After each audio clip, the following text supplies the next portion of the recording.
Wow, what's up everybody? It's Jacob Films. I'm back again with another video. Today, I'm so excited.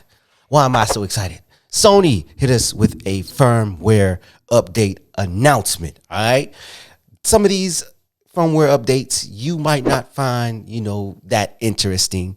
But for me, some of these firmware updates means everything. We're going to start with the Sony FX30 and the Sony FX3, all right? So, and then, of course, we will get into the updates for the Sony FX6. But the first few updates will be for the Sony FX30 and the Sony FX3. The first one being, you now have shutter angle. For you Sony FX30 and you Sony FX3 users, this could mean, I know for quite a bit of filmmakers, this was the difference in them this year for selling their camera and keeping it. And guess what? If I was you, I would now keep it. This is one of those updates in which it makes these cameras cinema cameras. All right. If you know, you know. If you have any other type of cinema camera, you know. Shutter angle is one of the things that makes a cinema camera a cinema camera. All right. So this for me means a lot because now I have more options for my B and C cameras, and I'm strongly considering this now. So what other updates? You can now add clip flags to your file markings. Now some of you probably use this already if you have a Sony FX6, but this is to mark for clips in which you want to use, clips and takes that you're interested in and all that stuff. All right. So another firmware update.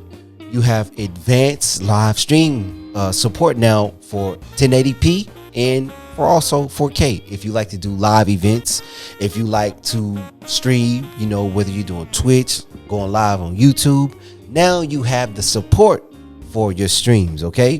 Now, so the Sony FX6 updates, you have now 1.5D squeeze for anamorphic support. If you are an anamorphic shooter, you now have that option for 1.5 anamorphic D squeeze, which can mean everything for you when it comes to filmmaking. All right. So now we have advanced 3D LUT processing inspired by the Sony Venice for precise color processing.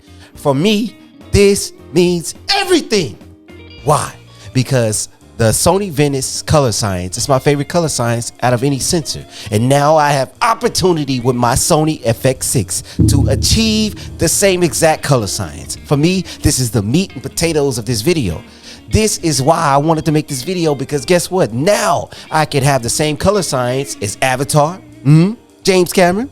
Now I can have the same color science as both Black Panthers, the same exact color science, and y'all know those are beautiful images. So now I have a firmware update for the Sony FX6 in which I can use the LUT 3D LUT processing for that specific color science, and I'm here for it. It's like, what more could I ask for? This means everything. All right. So now you have enhanced breathing compensation for 100 to 400 GM lenses. Now you have that option for breathing compensation with those specific GM lenses.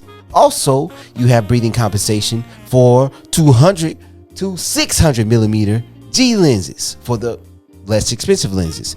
A lot of us use those. I don't have the 200 to 600, but I do have G lenses in which I have breathing compensation support for. You now have functionality for monitor in control apps like waveform and false color.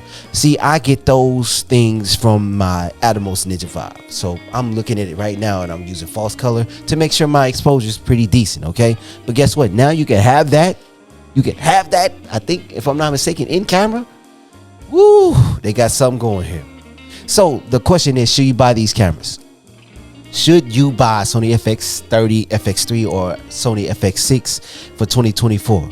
My answer is, if you can afford it and it's the type of ecosystem that you want to invest in, yes.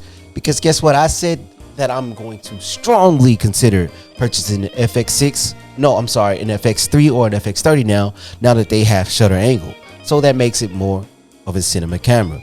And I think you could have time code between those two and, in my FX6 now too, so that's another plus. So in my honest opinion, I would invest in those Sony cameras if that's for you. For some people, you don't like the color science. For some people, you don't like this, you don't like that. But guess what? If this Sony ecosystem is for you, if you like the color science, the sensors and all of that, invest in it. All right, because I am. All right, man, I'm so excited about these firmware updates. But if you like content like this, if you love content like this, if you want to see or hear more content like this, please gently hit that subscribe button. Make sure you comment and let me know what's going on. You know, your opinion on such updates, firmware updates, and let me know if you agree, disagree, you know, whatever. I would appreciate the comment. I will appreciate those likes. All right. And with that, I will say I'm out.